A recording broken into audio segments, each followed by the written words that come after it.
Hey family, and anybody else watching, and welcome back to As For Me and My House. Now today we are looking at 2 Kings 21 and 2 Chronicles 33. Last time we were looking at prayer, at praise, judgment, salvation, and we talked a little bit about the new heavens and new earth.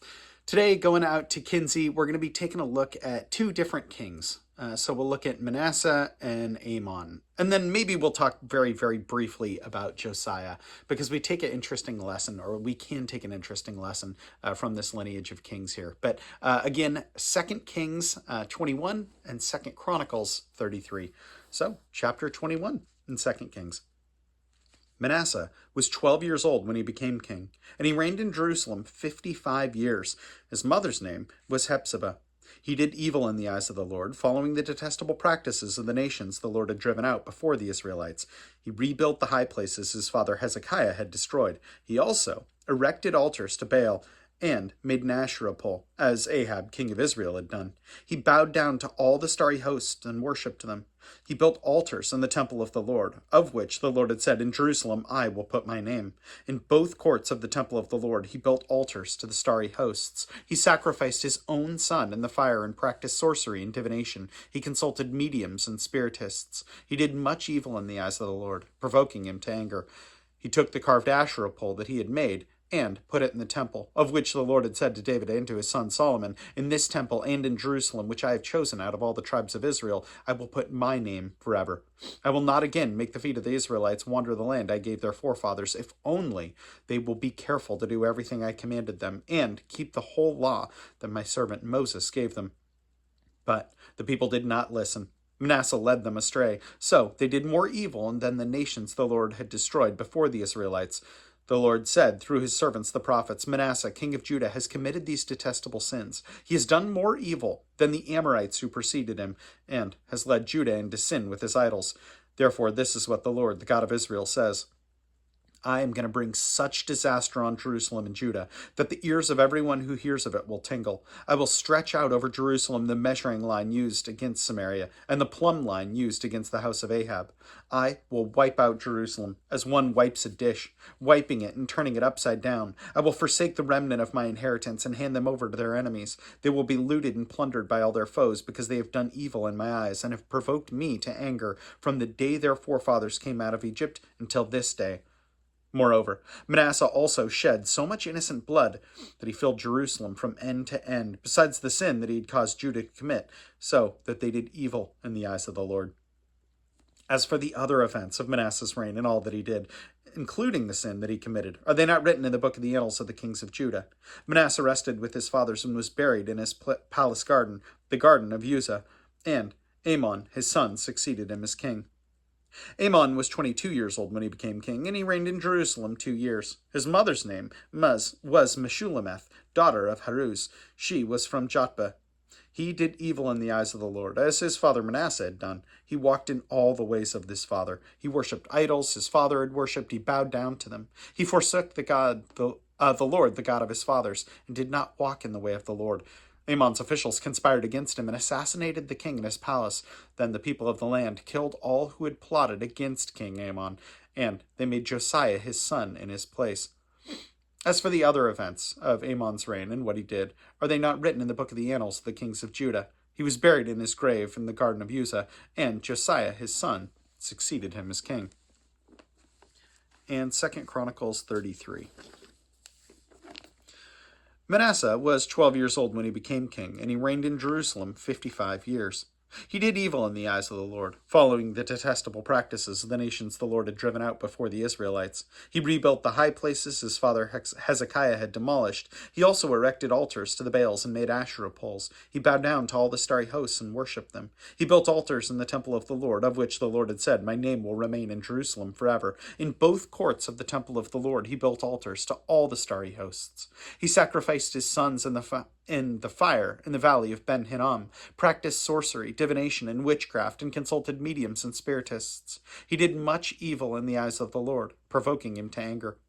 He took the carved image he had made and put it in God's temple, of which God had said to David and to his sons, his son Solomon, "In this temple and in Jerusalem, which I have chosen out of all the tribes of Israel, I will put my name forever." and will not again make the feet of the Israelites leave the land I assigned to your forefathers, if only they will be careful to do everything I commanded them concerning all the laws, decrees, and ordinances given through Moses. But Manasseh led Judah and the people of Jerusalem astray, so that they did more evil than the nations the Lord had destroyed before the Israelites. The Lord spoke to Manasseh and his people, but they paid no attention. So the Lord brought against them the army of commanders of the king of Assyria, who took Manasseh prisoner, and put a hook in his nose, bound him with bronze shackles, and took him to Babylon.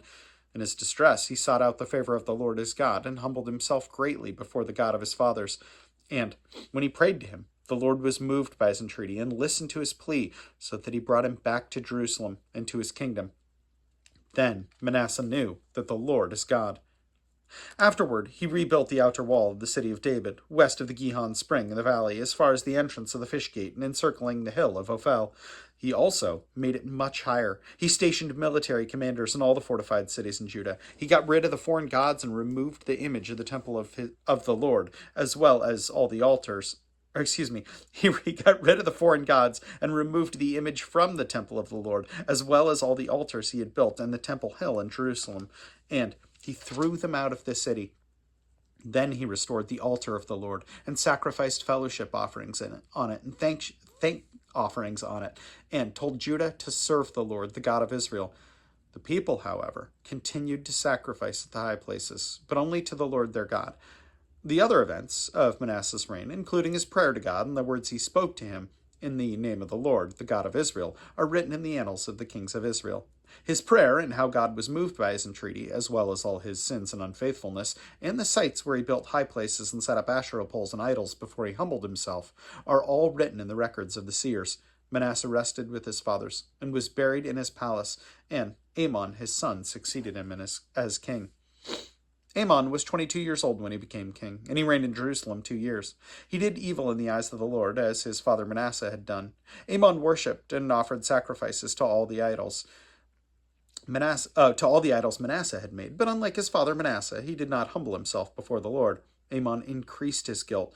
Amon's officials conspired against him and assassinated him in his palace. Then the people of the land killed all who had plotted against King Amon, and they made Josiah, his son, king in his place. It's interesting when looking at these, we have a couple different kings just within a few generations. I say that because we're going to see Josiah, I think, tomorrow. But it's interesting that we have these kings at various ages coming into play here. And it's something that I pray that you know, Kinsey, that on both ends, God can use his children for good. And I say both ends because he can use kings that are very, very young, kings that have had not great examples, not great fathers. God can use to his purposes regardless of age, be they very young or, in this case, pretty old in Manasseh's case. I mean, he reigned for years. I don't remember how many years it said. He was 12 years old when he became king, and he reigned in Jerusalem 55 years.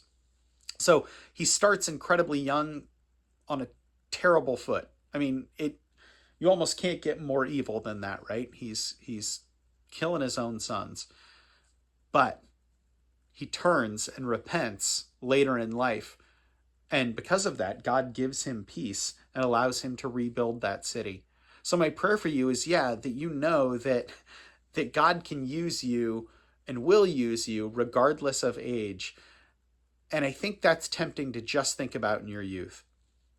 But I also want you to remember that God can use people in his old age. And I'm not just talking about you. I mean, don't discredit anybody else for the work that God can do in them regardless of age. If you see someone that's older in years, I mean, I've seen those people do great things for God's kingdom. So I think we have a tendency to write people off before God has, because he doesn't, right? So I think that's something that we have a tendency to do, but it's really important that we don't. But then obviously for your own life too, know that God will, I very much believe, will use you for great things for his kingdom, even though you are very young.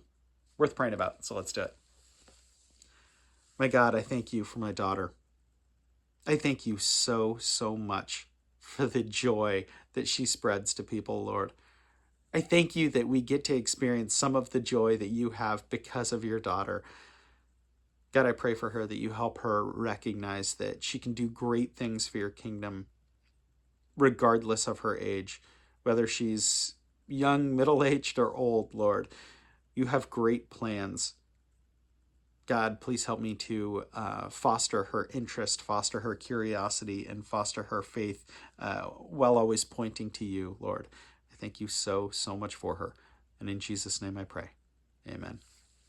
Well, Kinsey, I love you tons. Can't wait to see you here in just a little bit. And for anyone else watching, know that I appreciate you as well. And I will plan on seeing you tomorrow. Have a good one.